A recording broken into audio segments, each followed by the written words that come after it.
ముందుగా అందరూ దయచేసి మమ్మల్ని క్షమించాలి. ఎందుకంటే మీ అందరికీ తెలిసే ఉంటుంది, ఆవు కదా ఎటు తిరిగి ఎక్కడి నుంచి మొదలెట్టినా చివరికి వచ్చేపాటికి మాత్రం ఆవు గడ్డి తింటుంది, పాలు ఇస్తుంది, పేడేస్తుంది. ఇదే చెప్పాలి. మేము కూడా అంతే.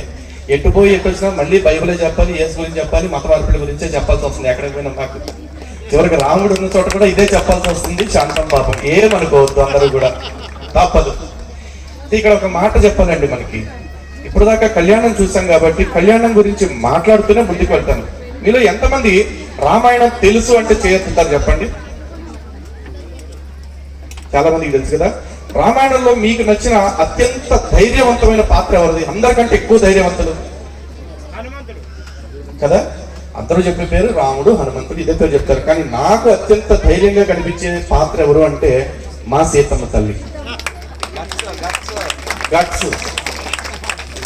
ఎందుకు ఈ మాట చెప్తున్నానంటే రామాయణం చదివాకే మాట్లాడుతున్నా, రామాయణాన్ని అధ్యయనం చేసిన తర్వాతే మాట్లాడుతున్నాను. అందరూ రాముడు ధైర్యవంతుడు అంటారు. కాదని ఎవరు అంటున్నారు? కానీ రాముడి కంటే ధైర్యవంతులు ఎవరు అంటే మా సీతమ్మ తల్లి. కారణం ఏంటంటే లంకలో దాదాపు ఏడాది పాటున్న నా తల్లి పక్కన రాముడు లేడు, ఆంజనేయుడు లేడు, బంధుమిత్రులు ఎవరూ లేరు, ఆదరించే దిక్కే లేదు. అయినా కూడా 1 సంవత్సరం పాటు నమ్మకంగా ఉంది ఆ తల్లి, నా రాముడు వస్తాడని. అది ధైర్యం అంటే, రాముడి పట్ల నమ్మకం అంటే. మధ్యలో ఆంజనేయ స్వామి వచ్చి అమ్మా నిన్ను నా భుజాల మీద తీసుకెళ్లిపోతానంటే, పిచ్చోడా నీతో పాటు దొడ్డిదారిని రావాల్సిన అవసరం నాకేంటి? ఆ రావణాసురుడు చేసిన తప్పే నేను చేస్తానా? నా రాముడు వచ్చి నన్ను ధైర్యంగా తీసుకెళ్తాడని చెప్పి కూర్చుంది. చూసారు ఆ తల్లి.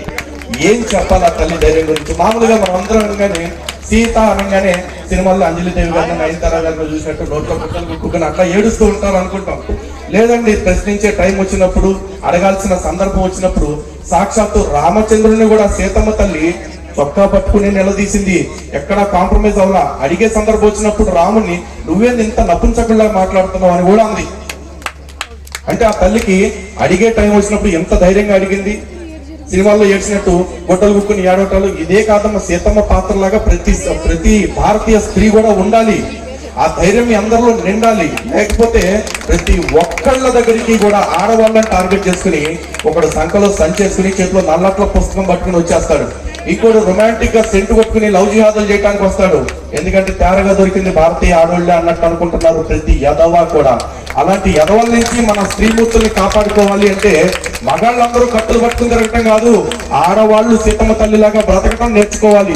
అలా నేర్చుకుంటారనే ప్రతి సంవత్సరం మనం కళ్యాణం చేస్తున్నాం తప్ప వాళ్ళ పెళ్లిని మనం ప్రచారం చేయడానికి వాళ్ళకి మార్కెటింగ్ చేయాల్సిన అవసరం మనకు లేదు.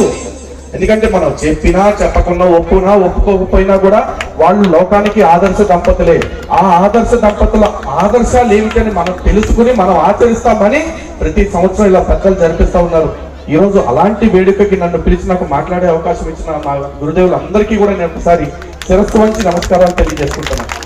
మీకు ఇక్కడ ఇంకొక విషయం తెలియాలమ్మా. ప్రపంచంలో ఈ సూడో త్యాగమూర్తులు ఎక్కువ మంది చలామణి అయిపోతున్నారు. అంటే దొంగ త్యాగమూర్తులు. వాడు చేసిన త్యాగం లేదు, పీకింది లేదు, కానీ వాడే ఈ దేశం ప్రపంచం మొత్తాన్ని కాపాడటం కోసం ప్రాణాలు ఇచ్చేసినట్టుగా ప్రచారం అవుతూ ఉంటుంది. అలాంటి వాళ్ళలో ఒకళ్ళు ఎవరంటే బైబిల్లో కనపడి యేసుక్రీస్తు పాత్ర. నిజంగా ఈ వేదిక మీద నుంచి ఆ పేరు తలవాలంటే కూడా నాకు పాపమే అనిపిస్తుంది. కానీ ఇంతమందికి పుణ్యం జరుగుద్ది, ఇంతమందికి దాని గురించి అవగాహన కలుగుద్ది అంటే నాకు పాపం తగిలినా కూడా నాకు నష్టం లేదు.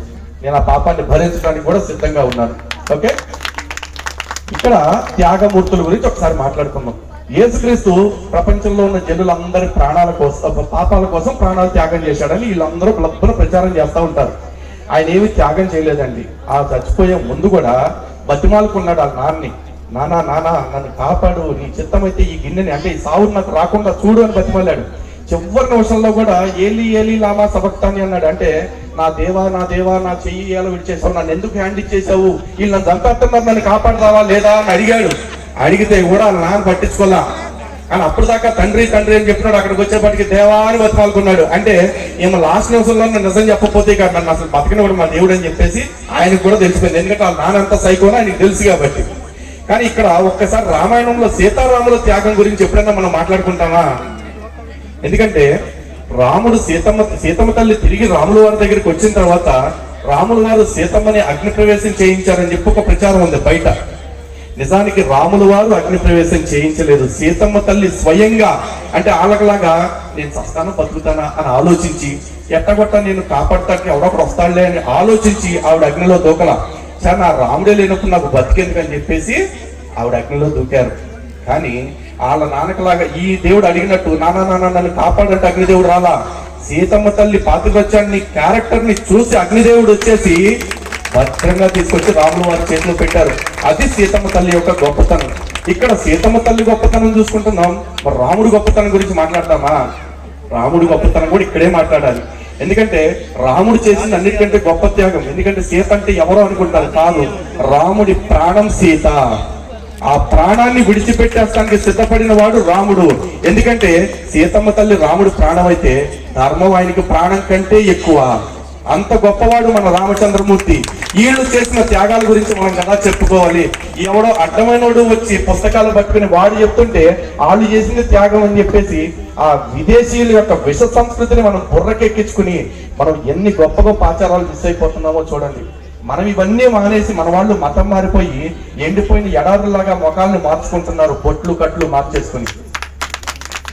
వాళ్ళందరూ వచ్చి మన ఆచారాలను పెట్టుకుని ఈ మధ్య యేసు అష్టోత్తరాలు, యేసు సుప్రభాతాలు, వాళ్ళ పచ్చికూడు పాడి అని చెప్పేసి ఏదేదో చెప్పుకుంటా ఉంటున్నారు.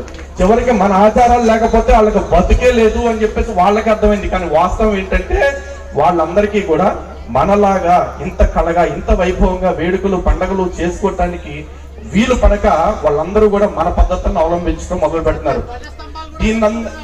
ఒక్క ధ్వజస్తంభాలు కాదండి, వాళ్ళు హారతులు అంటారు, కొబ్బరికాయలు అంటారు, గుండు కొట్టుకోవటం అంటారు, వాళ్ళ దినం అంటారు, ప్రతిదీ పెట్టుకుంటా పోతా ఉంటారు. ఒక్క మాటలో చెప్పనా, కాపీ పేస్ట్ క్రైస్తవం వేస్ట్. అది సింగిల్ డైలాగ్ అయిపోయింది.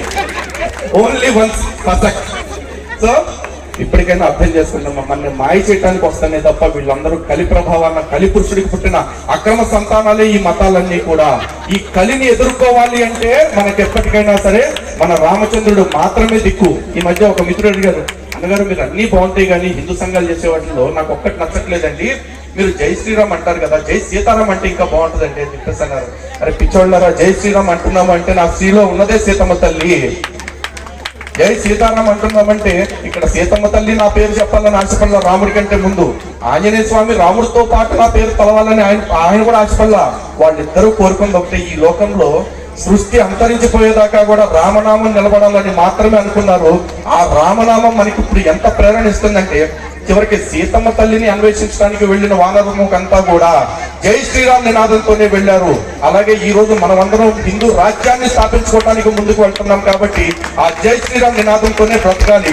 ప్రతి ఒక్కళ్ళు జై శ్రీరామ్ అనే పలకరించుకోవాలి. ఇద్దరు హిందువులు ఎదురు పడితే కూడా ఎలా అయితే ఒక ముస్లిం వాళ్ళ మతాచారం ప్రకారం పలకరించుకుంటున్నారో, ఎలా అయితే ఇద్దరు క్రైస్తవులు వాళ్ళ మతాచారం ప్రకారం పలకరించుకుంటున్నారో, మనం కూడా అదే స్థాయిలో పలకరించుకోవాలి.